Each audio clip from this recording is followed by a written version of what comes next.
My name is Henrique Olifiers. I am a game designer and a retro enthusiast. I am the founder of a game studio in London called Bossa Studios, the chairman of a group of game studios around the world called Tiny Build. And in my spare time, I am a maker of retro gadgets. And I am the guy behind the project of the ZX Spectrum Next, the rebirth of the original Sinclair ZX Spectrum, one of the biggest computers that was ever designed in the UK. I put together the original team from Sinclair Research. I found out some of the great developers from the day and brought them in. All the community members that still keep the computer alive to this day because people still make games for it. Believe it or not, more than 100 games a year are made for the ZX Spectrum. And last, I managed to get the brands, which Sinclair was bought by Amstrad, Sir Alan Sugar, back in the day. And then Amstrad, they used to make the set-top boxes for satellite receivers from Sky. So Sky bought Amstrad. So that's where the Sinclair and ZX Spectrum brands lay today. So I went to those guys, managed to license everything. We created a prototype, and all of along, Victor is saying, this is not happening, is it? And it happened. We created a computer. And we took it to crowdfunding. We got the fans to support it with their money. Fast forward a few years and the thing exists. This is the ZX Spectrum Next, the official successor to the original Sinclair machine, built and designed by a community of engineers and developers that love the Spectrum to this very day. So during the first crowdfunding, the target was, well, we thought we would probably sell 1,000 of ZX Spectrum Nexts. So we got a £250,000 target. But turns out we got 750,000, so almost 3 times as much. And we're very happy with that. We have to ship 3,000 computers around the world. So a lot of people started to get in touch and saying, oh, we missed the first Kickstarter. Are you guys going to do another, etc.? And say, okay, let's round the stragglers. Let's make another 1,000. So another crowdfunding campaign for 250,000. But this time we raised $2 million, right? And now we have to ship like 6,000 of these computers around the world. And it's no longer something that we can do kind of scrappy and so on. So that's when we got in touch with the guys at Ignys to help us design a board that would behave as it should, right? Not emitting too much radio frequency, receiving the right radio frequency, not disabling your radio or not getting interference from your hairdryer or things like that. I really enjoyed working with the Spectrum Next team. I think fundamentally that they all were doing it for love and passion. They were really dedicated to making the best product that they could.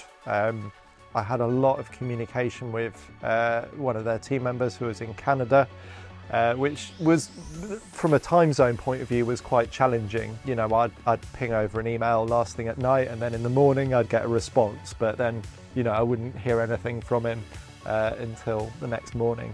And then, you know, a few other members of staff, their team, talking about like the audio interface, because the Spectrum Next runs on cassette tapes. So we had quite a lot of debugging and resolving and improving performance with how it is able to get the information from a tape. The experience with Ignys was very straightforward, actually. And on paper, everything should be very straightforward. We have a board that worked, tried and tested. We shipped more than 3,000 of these.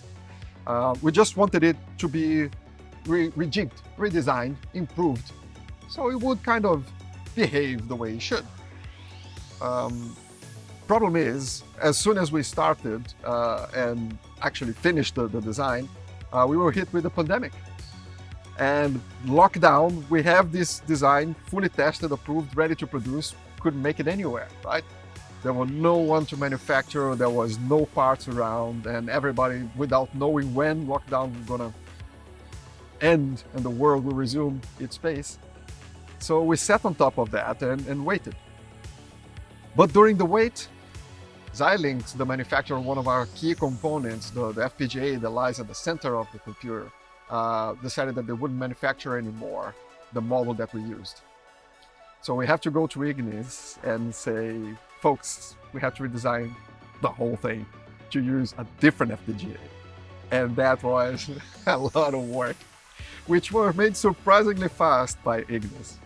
Not so fast on our side, but we have to redesign the entire firmware from scratch, right? It's a new FPGA, new allocation, everything was slightly different. Even the IDE was a different one. So we couldn't just port the original firmware. We have to start from scratch.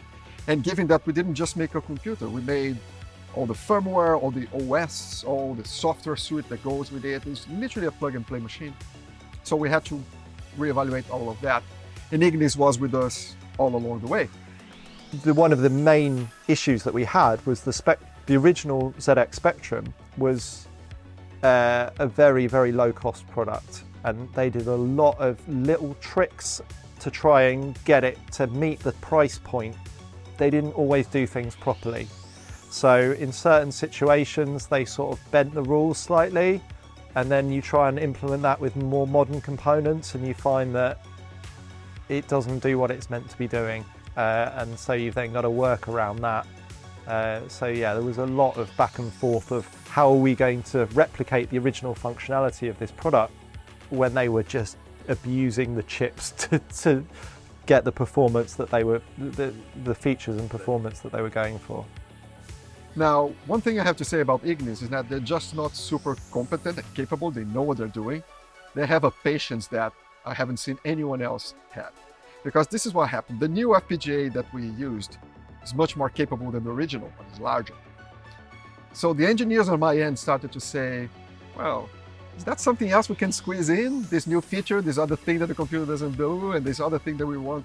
And every single one of those features inside the FPGA is fine. We implement them there, but they need circuits around it. So I think we went to 16 iterations of the board with Ignys. So every time we finished something, someone else will raise a figure. What if we? And because we had a lot of time, we were all in lockdown anyway. The guys at Ignys were very patient with us. We've got a really good, diverse skill set, and that allows us to, as part of our review process, flag up and identify any issues as early on in the development and product development life cycle as we can.